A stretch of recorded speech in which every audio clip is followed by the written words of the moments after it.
$20 gift card or whatever it is, anything. They're sending you the promotions that sound like a good deal. Yeah, so But that you will spend money. I hate to say it, if you're spending $50 and you're saving 20, you're really spending 30. So, so yeah, the promotions are really the enemy. Like, companies will use this in malicious ways. For example, my brother, he like was addicted to the Macca's app for a little bit. He was like ordering it like every second day, and like they have a lot of deals. He's using these deals, but then he got a notification on his phone via the app saying, because he went for a week without using it, and then he got a notification on his phone saying, like $5 off your next order. Like, get him hooked again. So it's like, clearly they had like worked out that he hadn't gone in a while, and they needed to give him a promotion so that he came back. So companies are just like, they're dodgy. Yeah. Don't trust the business. Big business is evil. That's the... Alright. It's very extreme. It's true. Thanks for the savings tip. Yeah, no. And the upside of that, to be honest, is I've had, because I know that they do that. They've been doing that for a while, and the upside of that is when you actually do need something, what you do is you go onto their website, put in your email on their website if you don't already have an account with them. This isn't specific to Macca's, it's basically anything. Yeah. Put the thing that you want or need in your cart. Then, like, close it down. Close the website down. Don't look at it. They will email you a deal on the product that you wanted, like, 2 days later. No way. Same with HelloFresh. What you do is, like, if you're out of HelloFresh, like, discount codes, just stop using HelloFresh for a week. You will have one in your inbox. Stop for 2 weeks, it'll be 50% more. Yeah. Like, 50% off. Make the companies come to you. Yeah. Exactly. But don't trust the promotions unless you're already going to use it. Yeah. I agree. Yeah. Very good tip. Moving on to the good news story. So Tom, what's I'll your go good first. news story? My good news story doesn't sound like good news. This sounds like bad news, but it is good news when there's less of it. So my good news story is about child mortality rates, which we kind of discussed in the last episode. Yeah, right. About how they've gone down, but we didn't have any actual numbers. Oh yeah, because of capitalism. Yeah.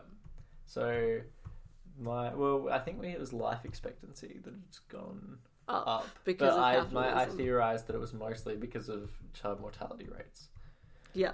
Anyway, so the historical estimates, these are conservative estimates, by the way, are that 26.9% of newborns died in the first year of life, and 46.2%, of people died before they reached adulthood, which is quite a lot of people.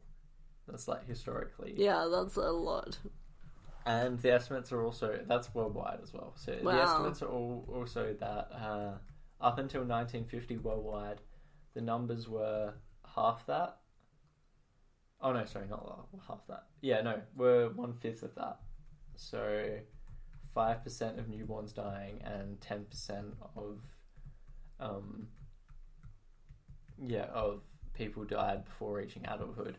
But now since 1950, it's halved again. It's halved. So we've decreased. Yeah. So since 1950, child mortality has roughly halved, and now like 2.9% of newborns die in the first year of life, and 4.6% of people die before the age of 15. Wow. So like since I don't know when they in history it's decreased by a factor of 10, and since 1950 it's decreased by a factor of 2. So, that's pretty amazing that it was like 46.2% of people died before they reached adulthood. Yeah. That's a crazy statistic. It's pretty high. Yeah. That's very high. Yeah. That's almost like every second person, isn't it? Yeah. Yeah, yeah. Yeah. It is. Yeah. Yeah. That shocks me. And that's a conservative estimate too, so... Wow. There's a decent chance half of people throughout human history have died before reaching adulthood. Wow. Well, I'm glad it's gone down since then. Yeah. We might be over the median age of humans in history that have like ever lived to. That's incredible. Yeah, so that was my good news story. So kind of a downer, but it was good news, I think. I look at it as good news. Like, life is like definitely better at this point in time than any other point in time. Yeah, no, definitely good even news. in like the worst, even like the countries in the world that have the worst child mortality rates are still well above the historical averages. So yeah, we're improving everywhere. Just some places like improve quicker than others. But yeah, so what's your good news story? So mine is kind of funny. It's a bit of a random one. It's actually kind of old news. So this article came out in 2019, but because of a certain news historical event that's been going on lately that I already named earlier in the episode, it was really hard to find relevant news that was good that was unrelated to said historical event. Yeah. So the best I could come up with is actually pretty funny. So I found this house that's in Melbourne that sold at the beginning of the year in January of 2020.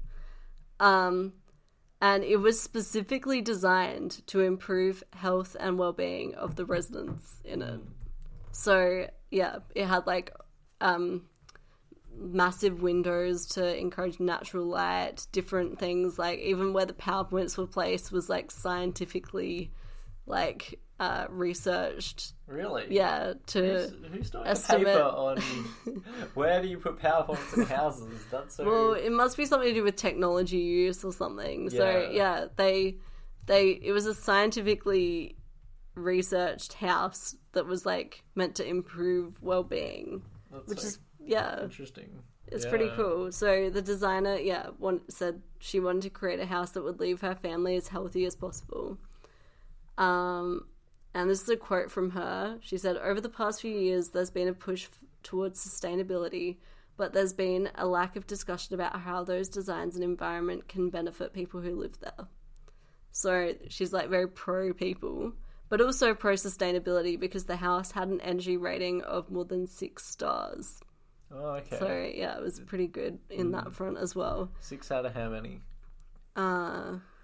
I'm not sure, but I'm pretty sure like energy ratings are like usually only out of 5. So it's like at least on the washing machine, it's like 4 stars, 5 stars, 6 stars. Yeah, I thought they were out of 7, but maybe. Oh, maybe they are. Maybe you're right. I actually have no idea. I don't really know too. I just thought 7. Okay, well, it's still pretty good considering like really good Energy Star rating appliances are usually like 4 stars. Yeah. So they're good. But yeah. So the house was on the market for 1.7 to 1.8 million. I don't actually know how much it sold for because that's not published. But yeah, it had a rooftop garden, which is pretty cool, and an open fireplace as well. Awesome. Yeah, and I don't know who bought it, but one like client that was looking at buying it had like a child with autism. So they were very aware about how home needed to be set up to create a sense of safety and calm for their kid. So that's pretty good. Yeah. Yeah, I found that. That's some good real estate news. Yeah, it's definitely real estate related. good happy news. Yeah. So, also, if you have any ideas for future good news story segments, please email us at thekeyspleasepod@outlook.com. That's thekeyspleasepod@outlook.com. Or go through the chat function on our website.